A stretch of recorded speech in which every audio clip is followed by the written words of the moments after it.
Eu passo a palavra ao professor José Paz de Almeida Nogueira Pinto. Ele é diretor da Faculdade de Medicina Veterinária e Zootecnia do campus de Botucatu, da Unesp. Boa tarde a todos. A gente vai dar continuidade, então, às atividades nessa tarde. E a gente vai ter início, então, com a palestra que vai ser proferida pela professora doutora Maria José Soares Mendes Giannini, que é pesquisa na Unesp, Ambiente de Pesquisa e Inovação. A professora Maria José possui graduação em Farmácia Bioquímica pela Universidade de São Paulo, mestrado e doutorado em Microbiologia e Imunologia, ambos também pela USP. Atualmente é pró-reitora de pesquisa da Unesp e membro do Conselho Superior da FAPESP, e faz parte do Instituto Nacional de Ciência e Tecnologia para a Inovação Farmacêutica. Professora, muito obrigado. Esteja à vontade. Boa tarde a todos. É um imenso prazer estar aqui com vocês. Em primeiro lugar, eu gostaria de agradecer à professora Marilza, a toda a comissão, ao professor Paz, pelo convite. E é sempre, eu acho que, momentos importantes para nós discutirmos como este. Eu acho que foi uma riqueza enorme hoje da parte da manhã e, na verdade, eles já lastrearam muito daquilo que eu coloquei na minha fala. Eu acho que é por isso que sempre essas contribuições são importantes. Eu coloquei ambiência de pesquisa e inovação porque não basta nós querermos falar que nós somos uma universidade de pesquisa. São rótulos, muitas vezes. Mas, para que a gente tenha uma verdadeira universidade de pesquisa, nós precisamos ter, como eu falo, capilarizado tanto esse ambiente de pesquisa e inovação em todos os locais em que nós estamos. Então, é no momento que nós conversamos com o nosso aluno, é no momento que nós vamos conversar com o nosso colega, tomando o nosso cafezinho. Em vez de nós falarmos mal do outro colega, é nós discutirmos, provavelmente, uma pesquisa ou aquilo que nós estamos fazendo, quanto que nós podemos contribuir. É neste momento que eu falo que nós estaríamos capilarizando toda a pesquisa. Então, ela é muito maior do que, na verdade, nós só colocarmos o rótulo de uma universidade de pesquisa. Nós somos uma universidade de pesquisa, mas isso tem que ser muito além. Então, eu começo colocando lá atrás, eu acho que ontem a professora Eunice já mencionou, desta entidade, universidade milenar, e da qual nós fazemos parte. Quer dizer, nós, Unesp, com 37 anos, com as suas unidades, as suas faculdades, os seus diferentes institutos, os seus departamentos, fazem parte desta estrutura milenar que é o local do saber, da liberdade, então, liberdade de pensamento, da formação humana e da criação intelectual. Fontes de ideias, que aqui nós temos que ser livres para criar. E espaço de investigação científica. Temos que ter em mente que transformamos o pensamento em conhecimento. E, como ambiente desenvolvedor das várias formas do saber, nós vamos verificar que nós permeamos todas as áreas, desde as humanidades, as artes, as ômicas e a física e assim por diante. Então, é neste ambiente de riqueza intelectual no qual nós estamos hoje discutindo. A Universidade do século XXI é uma universidade que teve avanços significativos nos últimos anos. Ela não é mais uma universidade centrada em si mesma, mas ela tem que ter o papel e o equilíbrio, saber que ela tem um papel social importante.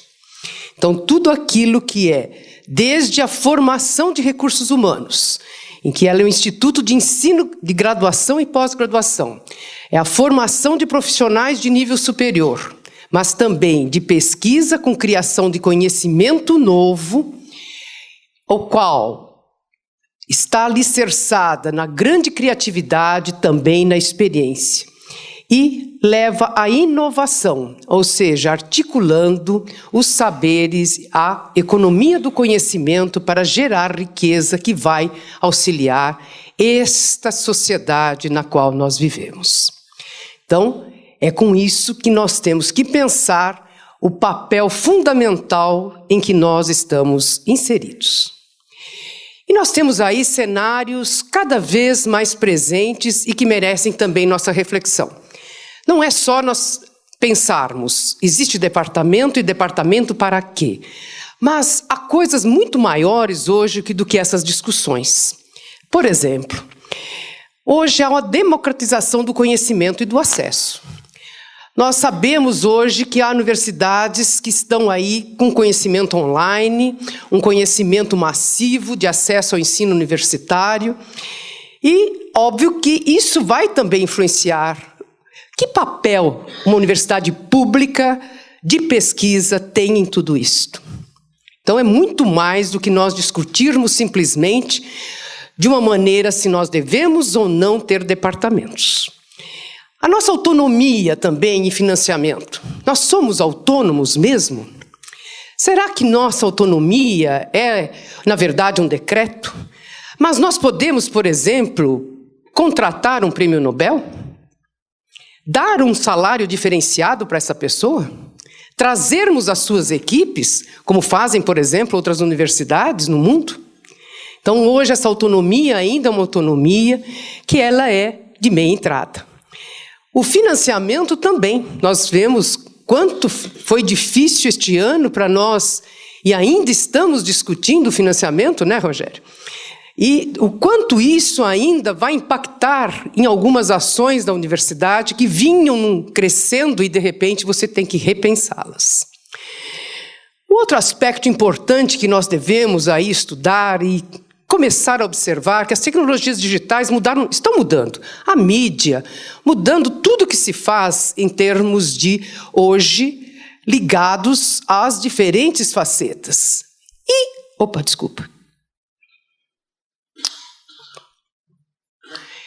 Em relação ao ensino superior, o quanto isso está impactando no nosso ensino, nas nossas pesquisas? Ontem mesmo eu acabei caindo na minha mão uma revista que fala qual é a mudança, por exemplo, do cérebro quando você escreve, como nós escrevemos, né? Aprendemos a escrever, e quando nós digitamos. Há diferenças?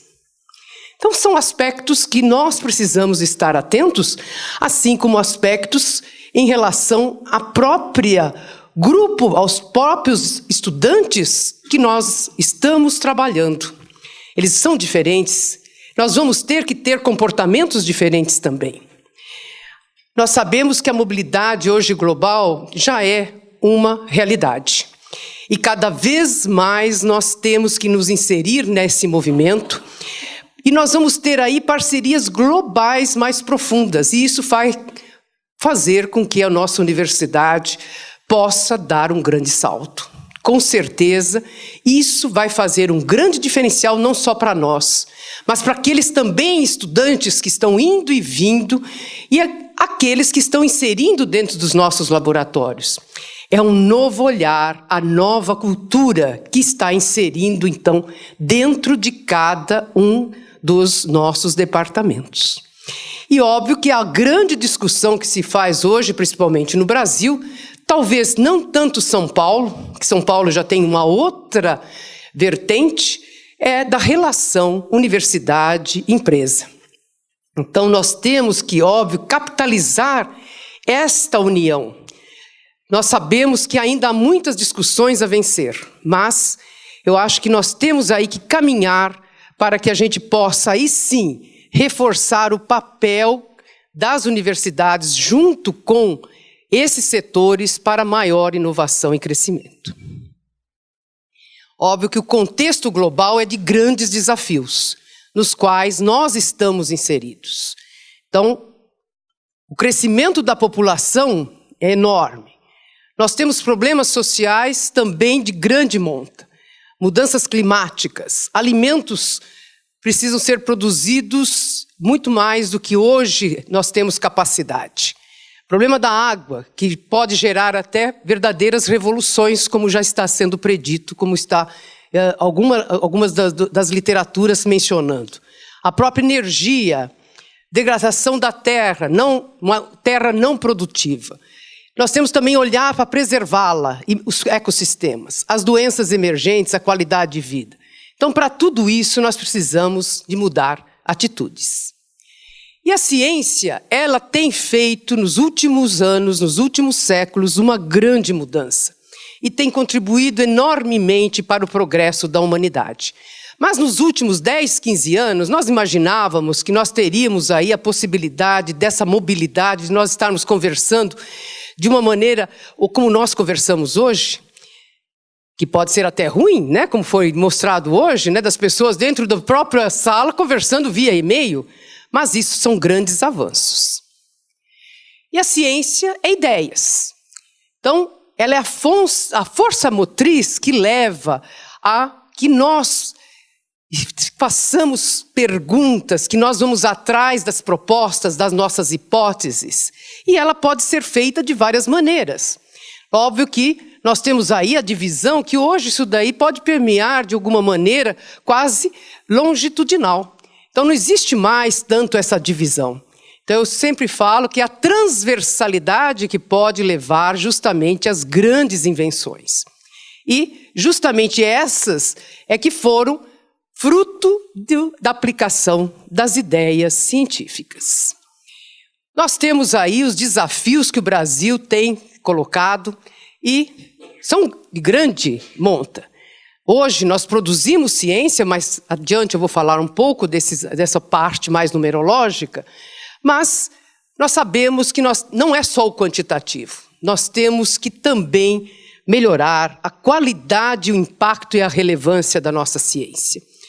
Nós temos que focar mais os problemas nacionais, porque muitas vezes estes estão aí na nossa porta e óbvio que o exterior não vai se preocupar, por exemplo, em desenvolver fármacos para doenças negligenciadas. Então, esse é um aspecto que nós temos que nos preocupar. Inovação e patentes. O nosso país, embora esteja melhorando, ainda patina nesse setor. E a própria internacionalização. Hoje nós temos aí uma internacionalização que precisa avançar para que a gente e nós avancemos também na qualidade daquilo que se faz e termos, então, esse multiculturalismo também científico associado. E, óbvio que, já foi até mencionado na parte da manhã, a ideia da inter e transdisciplinaridade, que elas têm um outro olhar diferenciado daquele que hoje, muitas vezes, praticamos, que é a forma disciplinar do olhar. Então, nós temos que caminhar para avançarmos, e aí, mais adiante, eu vou comentar um pouco mais sobre esses aspectos. Então, o papel central hoje da universidade, como geradora do conhecimento, ela também está inserida dentro da riqueza de um país. Não existe nenhum país que cresceu do ponto de vista de riqueza que não está alicerçado numa boa educação e que não tenha, então, por trás, pesquisas de ponta. Então, isso é importante ser salientado. E nós hoje estamos diante de uma nova ordem global. Então, as mudanças hoje são enormes. Então, nós temos aí a economia global, tecnologias complexas, inovação contínua. Então, é um novo olhar para que nós possamos aí focar que o aprendizado ele tem que ser contínuo. Não existe mais aquilo que nós tínhamos no passado. Eu me formava, eu ia trabalhar e raramente eu voltava aos bancos escolares. Então hoje, na verdade, nós temos que olhar que nós temos que voltar a aprender. E óbvio que nós temos aí, como eu falei lá atrás, da Universidade do século XXI, centrado também no aspecto social. E nós vemos aí, desde junho, o quanto isso está influenciando e vai influenciar este país.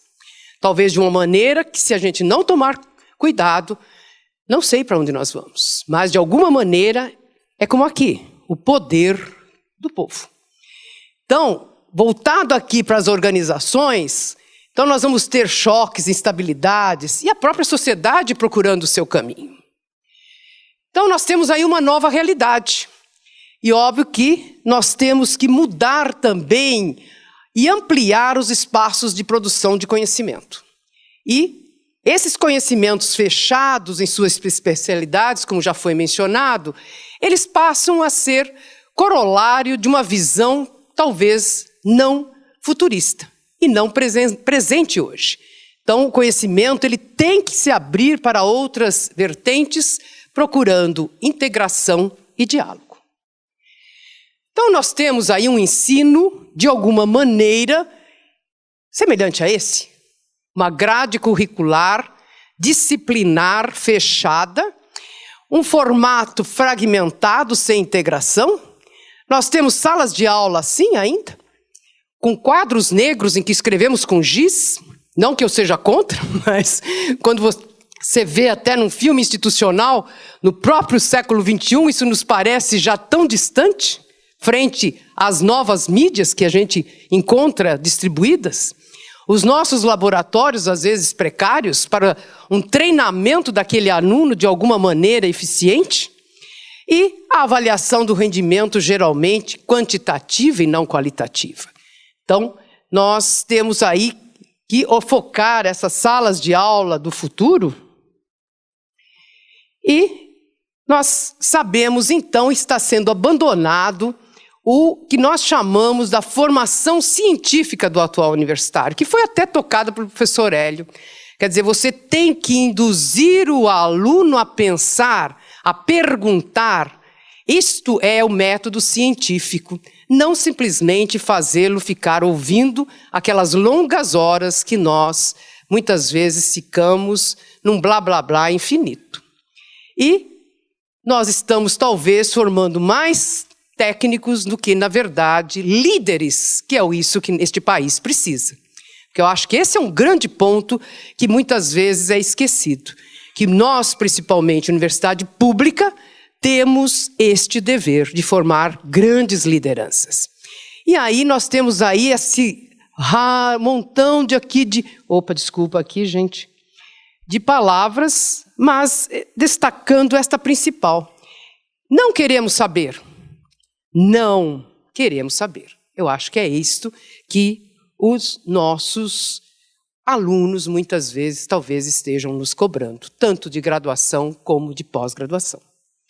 Eu trouxe aqui um pouco das palavras de Freire, porque ele, neste trecho, na página 192, fala muito.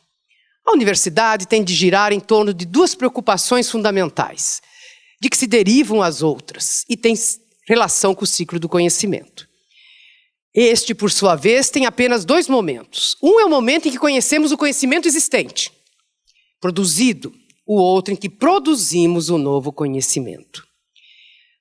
Ainda que insista na impossibilidade de separarmos mecanicamente um do outro, deve-se salientar que o momento que conhecemos o conhecimento existente é preponderantemente o da docência. E o da ensinar e aprender conteúdos, e o outro da produção do novo conhecimento, é preponderantemente da pesquisa. E mais adiante, na verdade, porém, toda docência implica pesquisa, e toda pesquisa implica docência. Não há docência verdadeira em cujo progresso não se encontre a pesquisa como pergunta, como indagação, como curiosidade, criatividade, assim como não há pesquisa em cujo andamento necessariamente não se aprenda porque se conhece e não se ensina porque se aprende. Então, o desafio de quem educa é instigar o pensamento crítico, com base em métodos, dando ao estudante autonomia de pensamento, ensinando a aprender de uma maneira mais correta, mostrando a necessidade da pesquisa, do saber metodológico, despertando sua curiosidade e aguçando o pensamento crítico. Então, a universidade é o lugar onde se aprende e é fonte de saber. Então, ela acompanha a evolução também do mercado de trabalho. Haja visto hoje o que foi discutido aqui na parte da manhã. É o lugar da cultura e do estudo aberto a todos. É o lugar de fazer a cooperação internacional. Também se produz e socializa esse conhecimento. Então, o futuro de uma nação está aí. Quando nós temos aí, projetamos cada vez mais este capital educativo que nós temos. Então, nós temos uma riqueza enorme em cada departamento. Vocês são os agentes da mudança. Vocês são aqueles que estão fazendo esse capital educativo cada vez maior. Então, é o principal motor das transformações e deve ser o instrumento da compreensão das mudanças.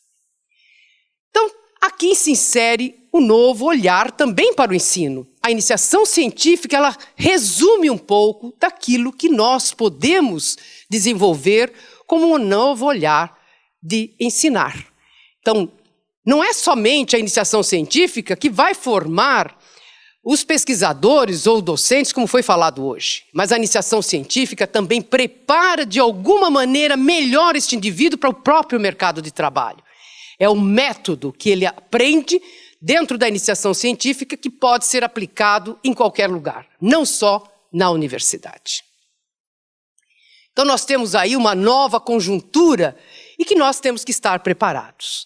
Nós temos paradigmas alternativos de formação, nós temos aí a necessidade de articular os saberes, não existe mais hoje nada disciplinar, a hiperconectividade, esse pensamento complexo, porque nós temos problemas complexos para resolver, a inter e a transdisciplinaridade, e muitos dizem de uma nova renascença. Então, a interdisciplinaridade, o que seria isto? Como é que nós podemos evoluir em nossos departamentos? Eu tinha até já pensado, o professor Macari falou de uma ideia, mas eu até pensei, por que nós não podemos criar, entre as várias unidades, um departamento que agregue dentro das mesmas áreas? Por que não? Um grande departamento. Por que isso não pode ser uma verdade? Nós temos que agregar. Nós somos, na verdade, multicampus, e muitas vezes a gente só pensa na forma de campus. Então, a convergência de duas ou mais áreas do conhecimento, não pertencentes à mesma classe, que contribua para o avanço da fronteira da ciência e tecnologia. Então, na verdade, está se formando um novo profissional.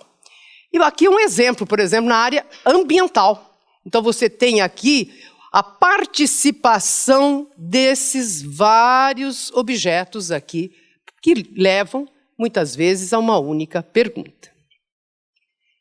Óbvio que, por outro lado, nós temos aí uma resposta e temos que ter desafios práticos para resolver problemas de grande envergadura, tanto nas ciências ambientais, na bioengenharia, nas ciências sociais, na parte de energia e outras, a nanotecnologia, na própria agroeconomia.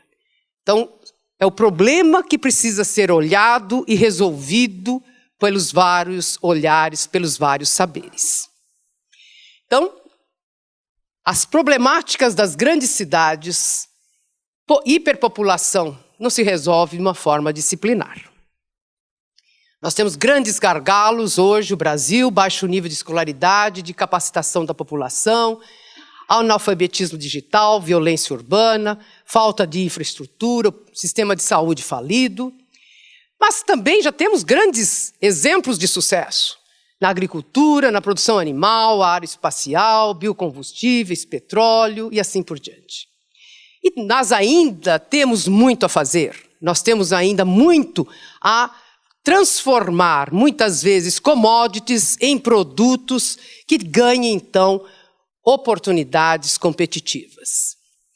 E o conhecimento, então, e os processos econômicos mostram que nenhum país se desenvolveu sem que tenha um sólido sistema de inovação e desenvolvimento agregado ao aumento do seu conhecimento. Então, a educação científica ela é necessária para uma sociedade intensiva do conhecimento.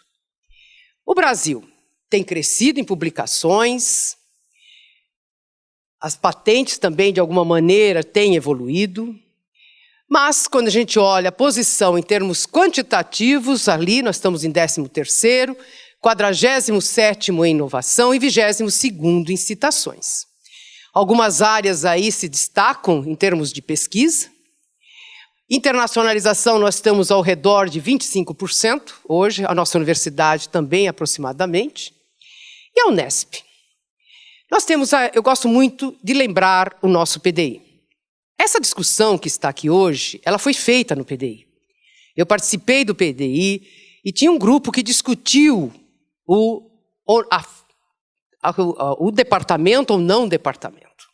Foram dias, né, Rogério, de discussão sobre esse tema. E óbvio que chegou-se a manter a estrutura departamental sem se avançar. E hoje nós estamos voltando aqui a ter um pouco dessa discussão. Então, acho que são momentos, óbvio que naquele, provavelmente a gente não teria, como não sei se nós teríamos hoje, maturidade para fazer grandes modificações, como a gente até discutiu hoje na parte da manhã, mas, de alguma maneira, é um grande exercício, um aprendizado importante para que a gente possa, de alguma maneira, inserir, né, essa discussão na universidade. Como eu falei, a universidade é livre para suas discussões e elas são importantes para que nós possamos aí, de alguma maneira, crescer. Então, a missão que está lá no nosso PDI é exercer sua função social, por meio do ensino, da pesquisa e da extensão, com espírito crítico e livre. Acho importantíssimo esse aspecto. Orientados por princípios éticos e humanísticos, mas também gerar, difundir e fomentar o conhecimento, contribuindo para a superação das desigualdades e o exercício pleno da cidadania. Da mesma maneira, a visão de futuro, ser referência nacional e internacional de universidade pública. E aí, excelência no ensino, na pesquisa e na extensão universitária. E, óbvio, também que formar profissionais e pesquisadores capazes de promover a democracia, a cidadania, os direitos humanos, a justiça social e a ética ambiental.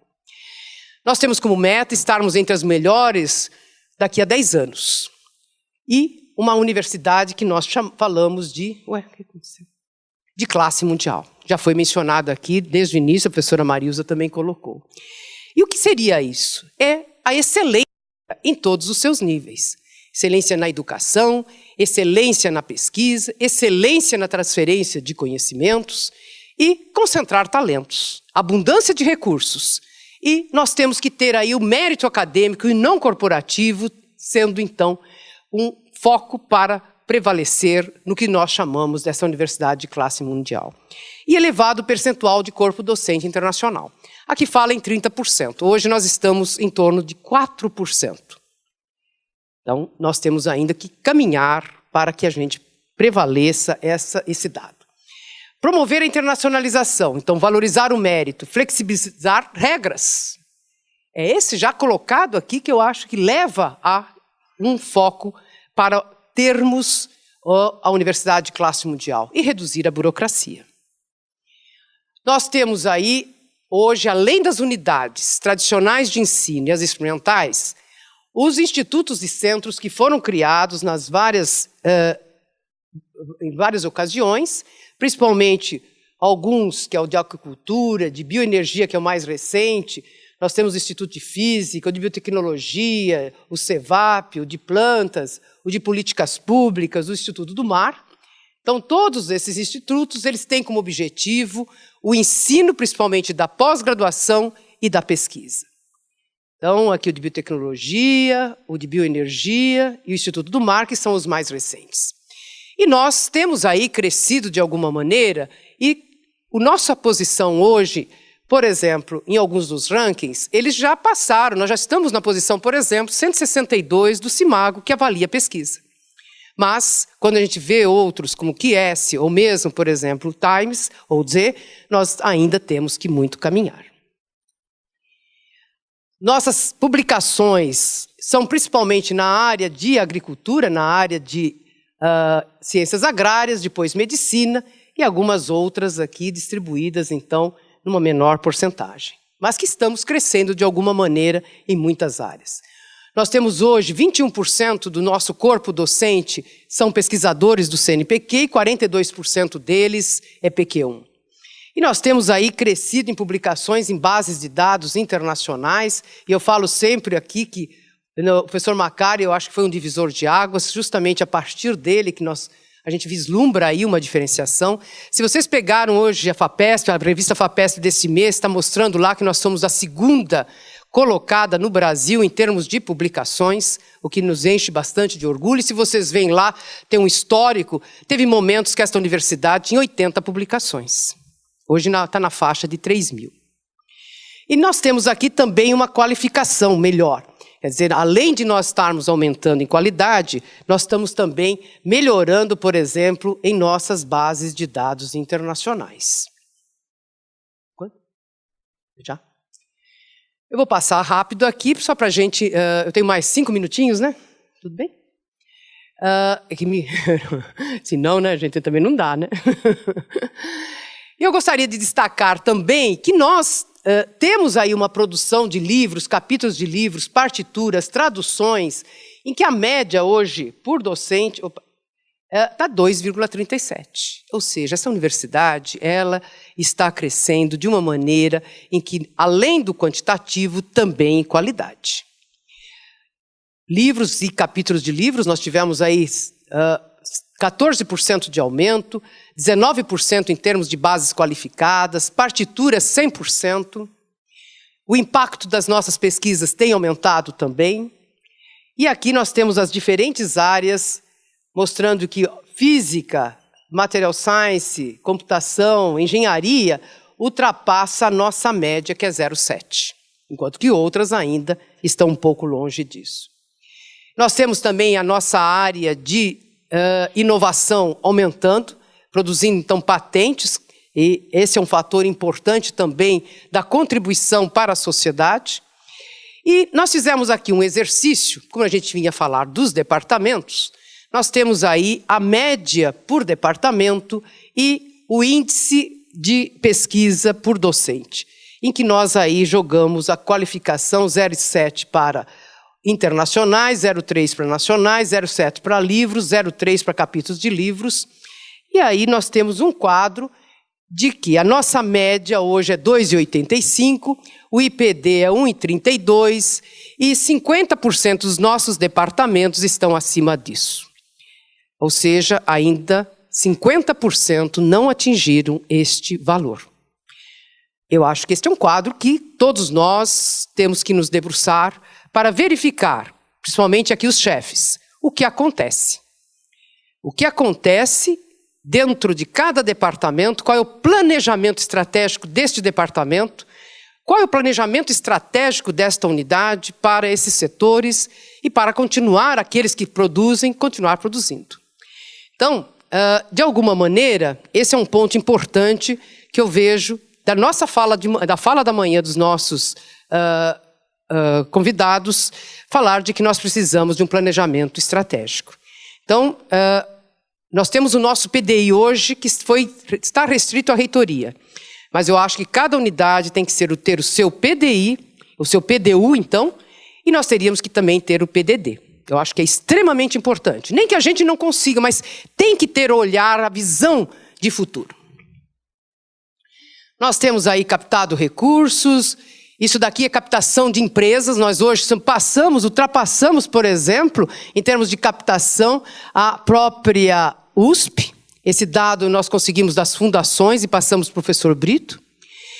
Aqui nós temos o caráter social, que eu gostaria de chamar a atenção, que antes a gente perguntava, você faz pesquisa, e óbvio que hoje nós temos que estar lá também verificando qual é a contribuição efetiva de suas pesquisas. Então, nós temos que ter a visão, um estado de futuro, para que a gente possa, então, projetar a unidade, o departamento e a própria universidade. Então, como é que nós pretendemos que nós sejamos vistos, né? Aonde nós queremos chegar? Como incorporar as inovações necessárias para atingir os objetivos? Eu acho que muitas vezes é até semelhante a um sonho, mas ao contrário do sonho, ela diz respeito à realidade. Então nós temos que saber onde estamos, quem são os melhores, por quê, o que eles estão fazendo, o que nós estamos fazendo.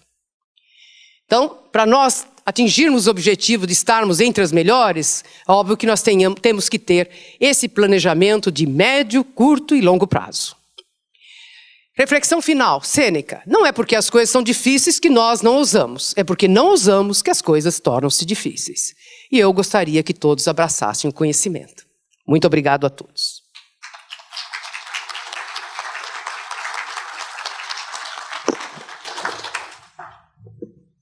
Perguntas, pessoal? Senhor, então, eu tenho uma. Assim, a gente só mostrou claramente que nós avançamos em muito nos últimos anos. Qual que é, na opinião do senhor, o principal gargalo para que a gente possa realmente dar um passo além agora? Primeiro, eu acho que eu falei bem no início, a ambiência nós temos que ter. Nós temos que ter planejamento, eu acho que é esse. Nós temos que descobrir aqueles que avançaram, o que eles têm que nos trazer de relatos, de experiências. Porque não adianta a gente forçar. Eu acho que nada deve ser forçado. Eu acho que a universidade ela vai num caminhar. Porque não adianta a gente querer queimar etapas. Eu acho que cada um tem, como foi até mencionado aqui, nós somos uma universidade que temos formada a partir de vários institutos isolados. Nós temos unidades com 90 anos e nós temos uma unidade que tem menos de 1 ano. Então, óbvio que esses daí têm experiências diferentes. Mas eu acho que essa visão daqueles que já têm ou estão conseguindo chegar em alguma situação melhor, ela tem que ser aí um exemplo e nós caminharmos. Então, nós crescemos muito, tanto que a professora Marilza, acho que ela teve que sair, mas ela, por exemplo, foi mais eleita, ela foi mais eleita ainda não, né? Foi eleita e foi indicada, só falta a assinatura do governador, mas quando eu fui eleita para a FAPESP, nós tínhamos 137 votos, porque é baseado no número de projetos que a gente solicita para os órgãos de fomento, que no caso é a FAPESP. Nesta eleição ela teve mais 90 e tantos votos. Por quê? Porque aumentou a nossa capitalização de projetos na FAPESP. Ou seja, isso mostra que nós estamos nos organizando, que as pessoas começam a se organizar. Porque a universidade, como eu falei lá no início, ela é autônoma em captar recursos via o Estado, mas esse recurso não é aplicado de uma maneira ampla para a pesquisa, não pode ser aplicado. Em nenhuma universidade é feito isso. Nós temos que buscar os recursos para a pesquisa fora da universidade. Agora, nós temos que avançar também, de alguma maneira, com esses exemplos. E a outra situação que eu vejo que a gente poderia aí avançar de uma maneira e que nós vamos tentar aplicar agora, embora os recursos tenham sido cortados, mas é trabalhar de uma maneira transversal em temas de importância para a universidade, para que a gente comece a desenvolver esses temas interdisciplinares. Porque com isso nós podemos agregar aí várias unidades, vários departamentos, então fazer com que atraiamos então pessoas com esses diferentes olhares. Então nós poderíamos aí, que eu vejo, esse é o outro aspecto, que você tem que, ao mesmo tempo, ainda aumentarmos a nossa produção quantitativa, que nós ainda, se olharmos a qualificada, que é nas bases internacionais, ainda é menos do que 1. Só para vocês terem uma ideia, a Unicamp e USP é 1,6 por docente. Então nós ainda estamos aquém disso, nós estamos 0,8. Mas, ao mesmo tempo, nós temos que melhorar a qualificação para aumentarmos os índices nossos de citações. Então, é esses dois olhares que precisam estar sendo permeados junto com a melhoria da graduação, inserir-se a pesquisa dentro da graduação, que eu acho que é extremamente importante, esse olhar da pesquisa voltada para a sala de aula. É isto que vai fazer a diferença desta universidade. Nós formarmos pessoas capacitadas e que já foi mencionado aqui hoje, que lembrem, olha, esta pessoa foi formada na Unesp. E nós temos hoje exemplos disso, nós temos ministros, nós já temos pessoas lá fora que foram formadas pela Unesp. Mas isso não pode ser mais raridade, mas tem que ser os exemplos maiores, e nós temos cada vez mais pessoas formadas nesta universidade com este olhar. O olhar da pesquisa permeando, para finalizar a ambiência, todos os locais, fazendo a capilarização. Eu gostaria de fazer uma provocação, então. Pode falar. Pró-reitora de pesquisa, a nossa organização departamental, ela não passa a ser um entrave para isso? Essa transversalidade, ela ocorre nessa atual estrutura que a gente tem? Não, acho que não há necessidade, às vezes, até de mudar a estrutura. Eu não vejo que, às vezes, mudando estruturas, você precise... Para a pesquisa, você faz o contato. Por exemplo, nós lançamos o Fronteiras no ano passado. Foi a primeira... No ano passado não, ainda esse ano, né? O Fronteiras, que era justamente para unir pesquisadores, podia ser só que tinha que ser de várias unidades. Então, quer dizer, as pessoas se unem, elas procuram seus parceiros e trabalham. Nós vamos agora, por exemplo, fazer uma reunião, no final, vamos tentar ainda.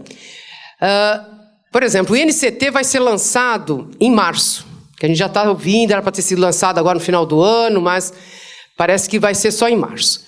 E nós levantamos, por exemplo, já temas em que eu acho que a Unesp tem muita competência e é um exemplo dessa transversalidade. Por exemplo, a água. Não existe nenhum INCT em água. Então, isso vai fazer com que nós tenhamos pessoas que trabalham lá no Instituto do Mar. Nós vamos trazer gente que faz dessalinização de água. Nós temos gente que trabalha com a água, o aquífero Guarani, por exemplo, que trabalha no sentido na área física, na área biológica, mas também a parte social, que é importantíssima.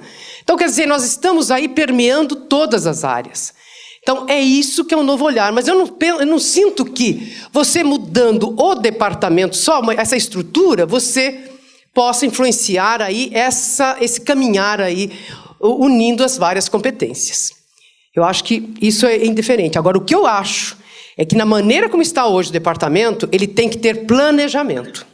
Então, o chefe, quando entra, eu acho que é que nem... Eu, quando entrei, há 5 anos, né? Eu era a segunda gestora, né, da Pró-Reitoria de Pesquisa. A primeira coisa que eu fui verificar é dados. Se você não tem dados na universidade, você não pode fazer propostas. Então, nós precisamos de dados. Agora que eu já consigo ter dados para trabalhar. Então, eu pergunto para os chefes de departamento, quanto de vocês conhecem hoje do que é feito no vosso departamento? O quanto de pesquisa está sendo feito no seu departamento? O quanto de extensão está sendo feita no departamento? Há reuniões de discussão, né, unindo todas essas áreas? Não, tudo bem, professor. Eu não digo que todos não estejam, né? Então, mas a pergunta é provocativa mesmo. Eu acho que nós temos que pensar. Porque senão, gente, é óbvio que você, se não conhece onde você está, não é simplesmente chegar lá, que nem falaram hoje, o estafeta. Você tem que aprofundar o conhecimento que você tem naquele momento em que nós assumimos uma dessas posições. É óbvio que não é simples. Já foi falado aqui, é mais uma atividade que nós temos aí que nos inserirmos para que a gente possa desenvolver a contento. Então, eu acho que, mesmo na estrutura que nós temos hoje, nós talvez não estejamos trabalhando da maneira adequada para ter aí uma visão um pouco maior. E eu vejo que, muitas vezes, as pessoas talvez elas se sintam não reconhecidas. Eu acho que esse é o ponto. Então, acho que pela primeira vez vocês estão aqui discutindo o papel de vocês dentro da universidade. E eu acho que isso é extremamente importante. Quer dizer, eu estou aqui porque esse meu papel é importante nessa estrutura. Talvez não mudar a estrutura ou manter estruturas que nós já temos, por exemplo, no caso das experimentais, eu não vejo que precise ser mudada. Eu acho que são exemplos. Agora, óbvio que as mudanças estão aí. Eu falei das mudanças hoje. O mundo está mudando muito rapidamente. Não quer dizer que a gente tenha que mantê-las. Mas eu acho que as coisas têm que ser feitas ao seu tempo. Então, vamos paulatinamente. E como eu falei lá, de repente nós temos um grande departamento unindo aí as várias, por exemplo, áreas biológicas, por que não? Unindo todas as áreas exatas, por que não? Então, no caso da pesquisa, não precisaria mesmo nós poderíamos ter uma estrutura horizontal. Nossa.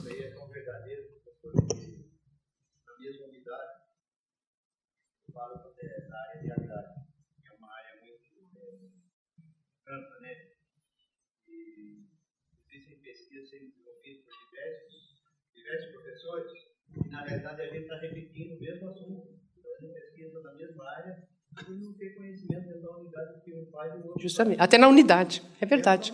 Até dentro da unidade. Ela é muito estreita a relação entre a. Então, eu acho que nós temos mesmo, eu acho que ter esse olhar, eu acho que ampliarmos um pouco. Eu acho assim, a gente só muda uma instituição com o humano, e nós somos humanos. Nós somos os agentes da mudança. Não são construções que vão mudar esta universidade. Elas até ajudam. E nós crescemos muito nesse ponto.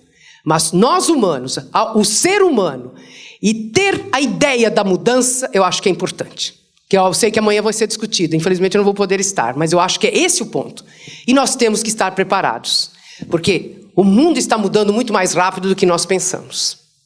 Então a gente precisa ter esse olhar para essa grande mudança. Acho que, podemos, Acho que senão vai atrasar tudo, né? É isso. Paz. Então, vamos terminar com a última pergunta, então. Tem mais uma? Quando a Unesp coloca um projeto como Fronteiras, e o peso muito grande no PQ, algumas áreas são contempladas e outras não. Então, aonde é que eu quero chegar? O professor tem um currículo invejável, ele é PQ por mérito. Porque ele tem mais tempo de universidade, ele fez uma excelente pesquisa e etc. Mas quando nós temos essa renovação na Unesp, eu acho que tem que ter mecanismo para permitir que o professor que acabou de chegar, ou que tem pouco tempo na Unesp, ele também consiga recursos para que ele avance na sua pesquisa e para que um dia seja PQ. Sem recurso, a gente não faz pesquisa, em qualquer área. Então, é uma provocação, porque eu senti isso. Eu tive primeiros projetos, eu já tive 2 projetos em agência de fomento, e eu tenho pouco tempo de Unesp. Mas a gente sente uma dificuldade de ter uma bolsa PIBIC, de ter um projeto aprovado. O nosso projeto, por exemplo, tinha mais de um campus, tinha universidade estrangeira, foi aprovado por mérito, mas não foi classificado. Quando a gente olha, nenhum de humanas. Então eu fiquei pensando, poxa, será que no caso não precisava ser o nosso, mas algum de humanas, que é também uma área importante? Então é só essa questão que eu acho que, como nós temos professores muito novos, e nós temos professores novos, acho que em todos os campos, talvez, não sei como fazer isso, é questão de recurso, mas talvez dar um incentivo maior para que esses professores também entrem nesse nível de produtividade mais rápido. Então tem várias coisas aí que eu vou precisar explicar, professor. Primeiro, nós tivemos um projeto também que é justamente para incentivar o professor recém-contratado e que não tem bolsa, não consegue no sistema PIBIC ganhar a bolsa PIBIC, que era os Jovens Talentos. Então quem tinha projeto financiado hoje da FAPESP ou qualquer agência de fomento pôde aplicar nos Jovens Talentos e ganhar um PIBIC. Então teve também esse. A lei, porque o que acontece? Nós não podemos mudar a regra do PIBIC, porque ele é regra do CNPq. E, majoritariamente, diz lá, nós temos que contemplar primeiro quem é pesquisador do CNPq, professor. Então, daí essa diferença. Agora, nós olhando, então, justamente, a gente tinha, no ano passado, verificado que aqueles que já tinham sido contratados, eles já estavam captando recursos. Falaram assim, não, então nós vamos dar uma bolsa de iniciação científica para esse jovem contratado. Então, teve os Jovens Talentos. O Fronteiras, ele tem outro objetivo. Porque o que acontece? A nossa universidade, ela tem pouquíssimos temáticos. E vocês viram que a própria regra da FAPESP mudou. E nós estamos aí readequando essa nova estrutura. Então, a ideia do Fronteiras é fazer com que as pessoas comecem a trabalhar conjuntamente para que, neste ano, a ideia de submeter temáticos. Então, ela tem um foco um pouco maior do que simplesmente eu estar lá premiando aquele que já tem um bom currículo. Então, nós precisamos, só para vocês terem uma ideia, em termos de temáticos, hoje, na FAPESP, nós estamos com 44, 45. Só para ter, a Unicamp tem 120, a USP, então, tem 280. Eu vejo toda a revista, eu vejo lá, quando eu vejo um nome, eu falei, opa, mais um, saiu agora, mais um. Mas é assim, é um no meio de 10. Ou seja, nós ainda temos que trabalhar, eu estarei trabalhando muito o ano que vem, esse ano ainda não, eu já era para ter trabalhado um pouco mais, nós íamos até fazer um evento agora no dia 31, que era até permear a interdisciplinaridade com os grandes temas, para que justamente, e trazer as pessoas que fazem, que são hoje os coordenadores de grandes projetos, tanto da FAPESP, CNPq, para que a gente discuta isso e possamos aí aumentar essas propostas. Mas eu concordo consigo, eu gostaria muito de ter dado verba para o senhor. Mas o problema é, primeiro, a quantidade. E óbvio que nós temos aí... Olha, gente, a gente trabalha tudo com critério. Não é assim, ó, eu olho lá... Não, é critério e ad hoc. Então, eu não posso... Se eu tenho um critério e eu tenho ad hoc, eu não posso fazer com que aquilo não tenha, então, uma distribuição baseada nisso. Então, eu não sei se nós conseguiremos novamente, este ano, lançar o Fronteiras novamente, por causa do corte, mas... fique atento, porque é uma maneira de nós aí fazermos também essa transversalidade, né? Eu acho que a ideia de aumentarmos os temáticos. Não sei se eu respondi a tudo, mas, além disso, nós temos o Renove. O Renove também, junto com os primeiros projetos, é um outro projeto, um outro edital que a gente lançou, e eu tenho excelentes notícias. 20% das pessoas que aplicaram no Renove hoje estão na pós-graduação, que era esse o objetivo. Então, quer dizer, eu acho que a gente está conseguindo aí alcançar, e aí é um exemplo, né, professor? Quer dizer, essa universidade só tem 40% dos nossos docentes na pós-graduação, então isso nós temos que focar essa tentativa de colocar, né, mais docentes na pós-graduação. E isso eu acho que é um fator importante do Renove, que teve esse olhar, e nós junto com a Bolsa também de Iniciação Científica. Então, você pode ver que nós acabamos, justamente, como eu não posso mexer no PIBIC, CNPq, nós acabamos criando condições com outros editais para dar mais bolsas de iniciação científica, professor. Sérgio, só, desculpa, mas é por causa da questão do horário.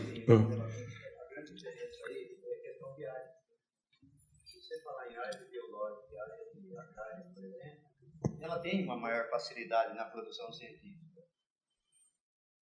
É uma área mais fácil de produção científica. Não, mas não é pela avaliação, não, professor, porque nós fazemos uma avaliação diferenciada. Nós fazemos uma avaliação diferenciada. Tanto que o senhor viu ali, né? Livros, capítulos de livros, partituras, produção musical, a gente está olhando tudo na avaliação. Tá ok, gente? Agora, o senhor utilizou como uma... Talvez produzam mais. É que não deu tempo para eu apresentar, mas isso aí eu vou apresentar numa outra ocasião e eu vou fazer reuniões por áreas. Nós temos pelas grandes áreas e nós estamos com muita dificuldade em algumas áreas, professor. Eu acho que a gente vai precisar repensar também, sim. Tá bom? Muito obrigado, gente. Professora, muito obrigado. Tá.